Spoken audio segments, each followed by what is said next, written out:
les enfants sont là. Le mercredi, c'est le jour où l'on nourrit les animaux du parc. Mais tout d'abord, remontons le temps. 1964, les 35 hectares appartenant à la ville sont consacrés à la création d'un parc paysager. 1967, lors des premières Floralies internationales, le parc devient parc floral. Depuis, il se transforme continuellement pour nous rendre curieux de botanique. On a essayé de créer le parc avec différents jardins, toujours dans un souci de pédagogie, où on montre aux enfants, et aux grands aussi d'ailleurs, s'il y en a qui ne savent pas, on leur montre comment évoluent les plantes, comment on suit les saisons, comment elles naissent, comment elles vivent, comment elles meurent. Donc on a des jardins de rocailles, où on peut voir des plantes alpines, des plantes aquatiques, on a toute la prairie spontanée, on a également les iris avec leurs dégradés chromatiques, les dahlias avec toutes ces magnifiques couleurs.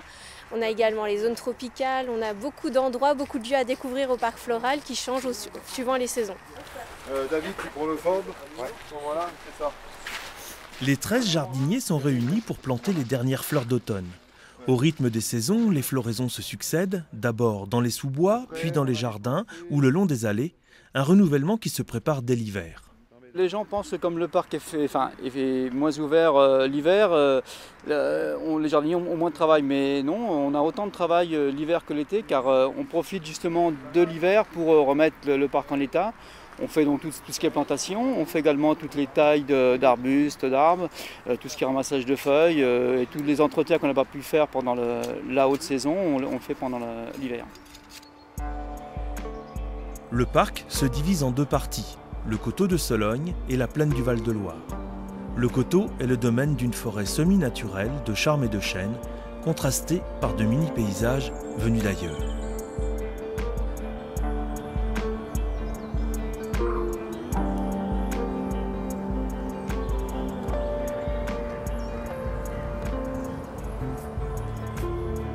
La plaine, traversée par le Loiret et sa source, résurgence souterraine de la Loire, est divisée en espaces changeant au fil des saisons. Parc animalier, serre aux papillons, potager, roseraie, jardins exotiques et collections de fleurs.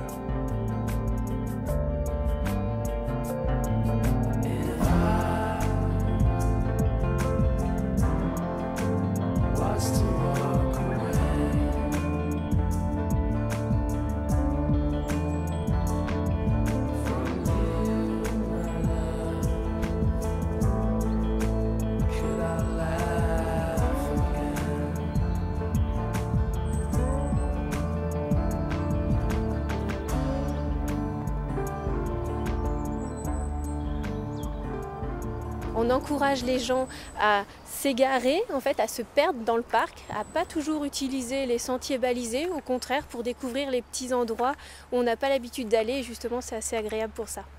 On accueille effectivement beaucoup d'enfants de centres aérés, des enfants avec leurs parents, leurs grands-parents, beaucoup d'enfants de centres de loisirs ou d'écoles et on leur montre la nature, comment elle évolue et également la faune. Dernière couleur vive pour la dernière collection de l'année, le dahlia.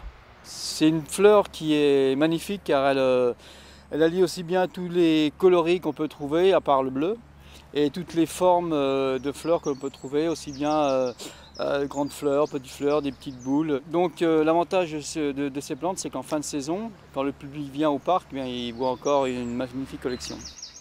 Quand on est en élément massif ou quand on est en train de travailler, les gens ont toujours une petite question parce qu'ils ont cette plante chez eux, ils ne savent pas comment faire pour après reproduire ce qu'on fait ici au parc chez eux.